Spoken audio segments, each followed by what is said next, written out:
दुनिया का सबसे बड़ा जनतंत्र। इस जनतंत्र में रहने वाले करोड़ों लोग, जिनकी दिनचर्या का एक हिस्सा यातायात और सड़कों से गुजरता है। जब करोड़ों लोग सड़कों पर चल रहे हैं तो कई मर्तबा दुर्घटनाओं का शिकार हो जाते हैं। भारत में होने वाली सड़क दुर्घटनाओं में हर घंटे लगभग 55 रोड एक्सीडेंट होते हैं, जिनमें 17 मौतें हो जाती हैं और सालाना लगभग 1.5 लाख लोगों को अपनी जान से हाथ धोना पड़ता है। सड़क दुर्घटना में जब किसी की जान जाती है तो न सिर्फ एक व्यक्ति की जान का नुकसान होता है, बल्कि उससे जुड़ी कई जिंदगियां तबाह हो जाती हैं। ऐसी घटनाओं को कम करने के लिए ज़रूरी है कि देश की सड़कों पर ज़्यादा से ज़्यादा ट्रेन्ड और स्किल्ड ड्राइवर ही गाड़ी चला रहे हों। इसके लिए ज़रूरी है उत्तम ड्राइविंग टेस्ट व्यवस्था की, जिससे हर एक ड्राइवर को सही ड्राइविंग स्किल से अवगत कराया जा सके। ड्राइविंग टेस्ट को आसान और कारगर बनाने के लिए पिछले कई दशकों से कई इनोवेशंस हुए, लेकिन ऑटोमेटेड ड्राइविंग टेस्ट इस दिशा में एक महत्वपूर्ण कदम है। Automated driver test track solution ADTT के आने के बाद किसी भी आवेदक को ऑटोमेटिक सिस्टम के अनुसार ही टेस्ट पास करना होता है, जिससे मैनुअल तरीकों से होने वाली गलतियों से बचा जा सकता है और आवेदक के ड्राइविंग स्किल का सही आकलन हो पाता है। ड्राइविंग टेस्ट के लिए पहले आवेदक को ऑनलाइन पेमेंट और आवेदन करना होता है, जिसके बाद आवेदक को टेस्ट सेंटर के एडमिन ब्लॉक में जाना होता है, जहां टेस्ट ट्रैक पर जाने से पहले आपके गवर्नमेंट ID और डॉक्यूमेंट की जांच करके एक RFID कार्ड दिया जाता है। इस सेशन में सभी आवेदकों को ड्राइविंग टेस्ट से जुड़े नियमों के बारे में बताया जाता है, जहां से ट्रेनिंग वीडियो देखने के बाद बारी बारी से प्रत्येक आवेदक को क्रम के अनुसार टेस्ट ट्रैक पर जाना होता है। यदि आवेदक चाहे तो टेस्ट शुरू होने से पहले ट्रेनिंग रूम में ही ड्राइविंग टेस्ट से जुड़ी कोई भी पूछताछ कर सकता है। यदि आवेदक ने 4 व्हीलर लाइसेंस के लिए आवेदन किया है तो उसे 6 प्रकार के टेस्ट को सफलतापूर्वक पास करना पड़ता है। अब आपको बताते हैं 4 व्हीलर ड्राइविंग टेस्ट के दौरान आवेदक को किन अलग अलग टेस्ट से गुजरना पड़ता है। टेस्ट ट्रैक पर जाने के लिए आवेदक को RFID को इस्तेमाल करना होता है। ध्यान देने की बात यह है कि प्रत्येक टेस्ट के पहले RFID के जरिए ही गाड़ी को ट्रैक किया जाता है, जिसके बाद बूम बैरियर खुल जाते हैं और सिग्नल ग्रीन हो जाता है। अब आवेदक को पहले टेस्ट यानी कि रिवर्स S टेस्ट के लिए जाना होता है। इस टेस्ट में S आकार के ट्रैक पर गाड़ी को पीछे की दिशा में एक निर्धारित समय सीमा के भीतर ही ड्राइव करना होता है।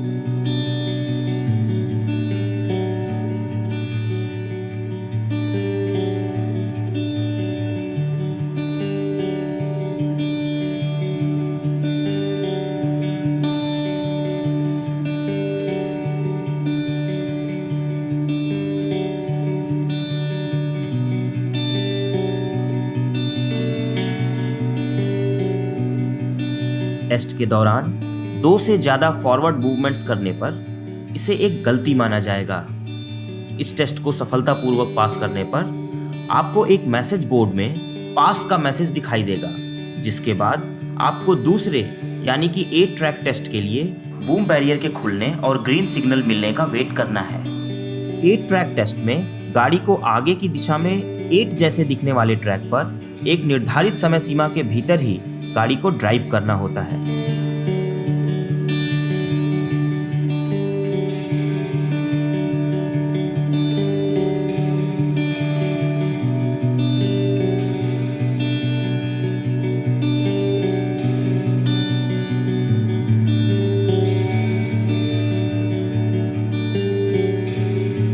इस टेस्ट में कहीं भी गाड़ी को रिवर्स या स्टॉप करने पर इसे एक गलती के रूप में देखा जाएगा। इस टेस्ट को सफलतापूर्वक पास करने पर आपको एक मैसेज बोर्ड में पास का मैसेज दिखाई देगा, जिसके बाद आपको तीसरे यानी कि ओवरटेक टेस्ट के लिए बूम बैरियर के खुलने और ग्रीन सिग्नल मिलने का वेट करना है। 8 ट्रैक टेस्ट को पास करने के बाद ओवरटेक टेस्ट के दौरान आवेदक को बोलार्ड अवरोधकों को बिना छुए और बिना रिवर्स किए सही इंडिकेटर देते हुए पार करना होता है।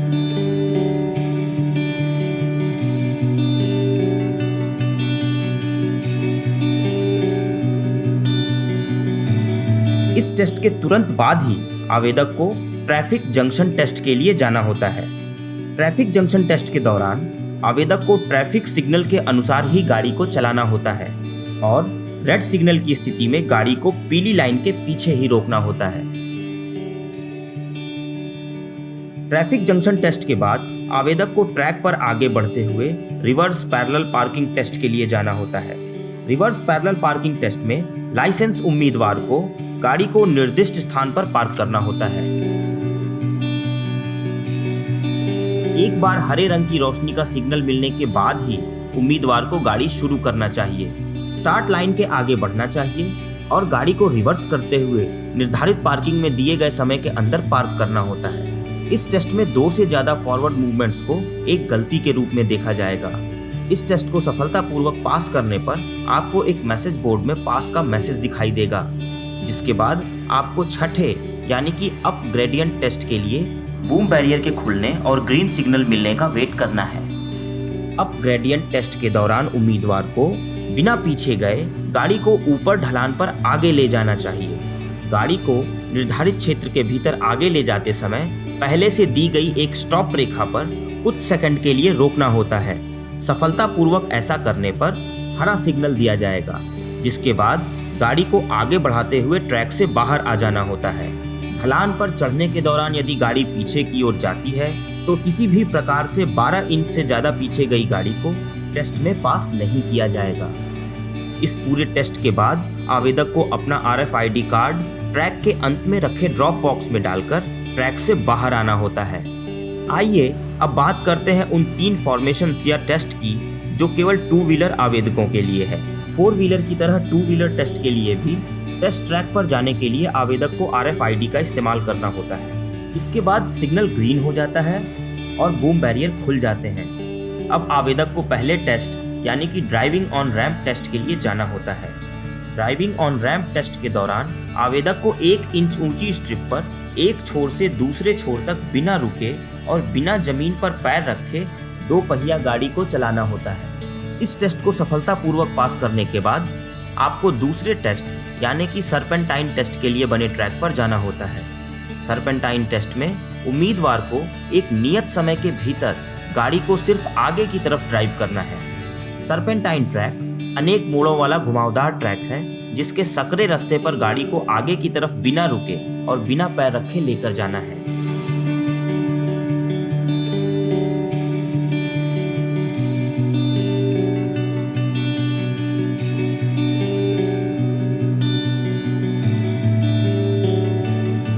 इस टेस्ट को सफलतापूर्वक पास करने के बाद आवेदक को इमरजेंसी ब्रेकिंग टेस्ट के लिए जाना होता है। इमरजेंसी ब्रेकिंग टेस्ट के दौरान आवेदक को एक सीधी दिशा में चलते हुए एक निर्धारित स्टॉप लाइन के पीछे बिना गाड़ी को स्किड किए रुकना है। इस टेस्ट में गाड़ी को एक बार से ज्यादा रोकने पर इसे एक गलती के तौर पर देखा जाएगा। इस पूरे टेस्ट के बाद आवेदक को अपना RFID कार्ड ट्रैक के अंत में रखे ड्रॉप बॉक्स में डालकर ट्रैक से बाहर आना होता है। सभी टेस्ट के दौरान कुछ नियमों का पालन करना आवश्यक है।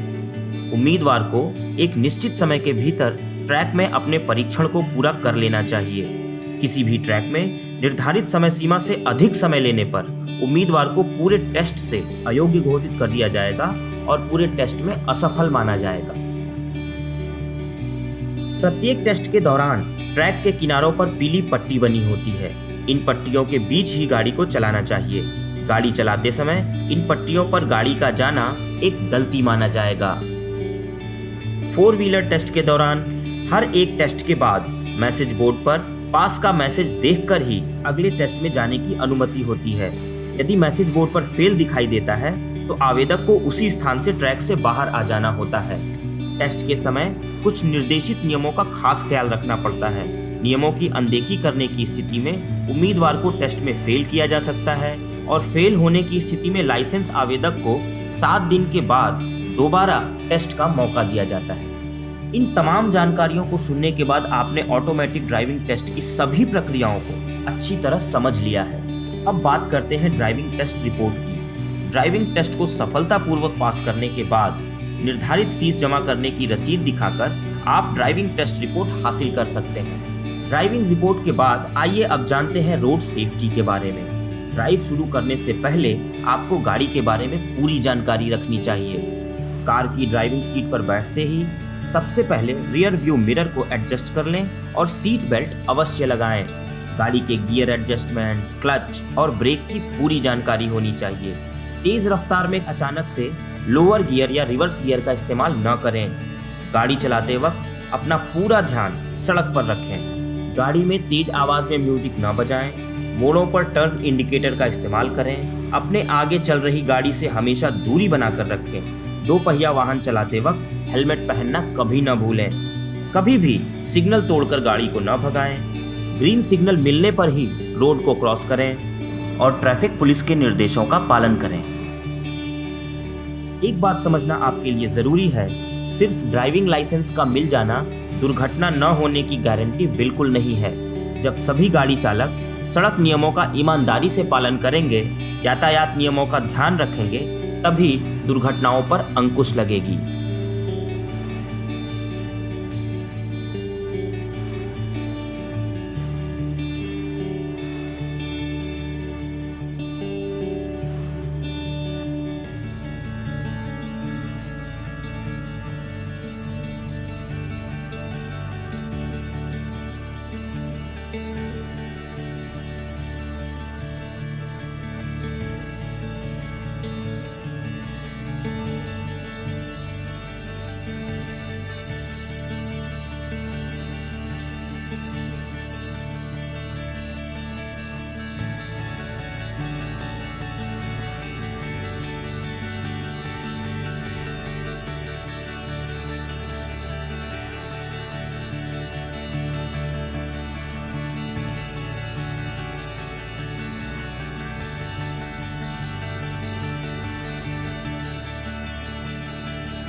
thank you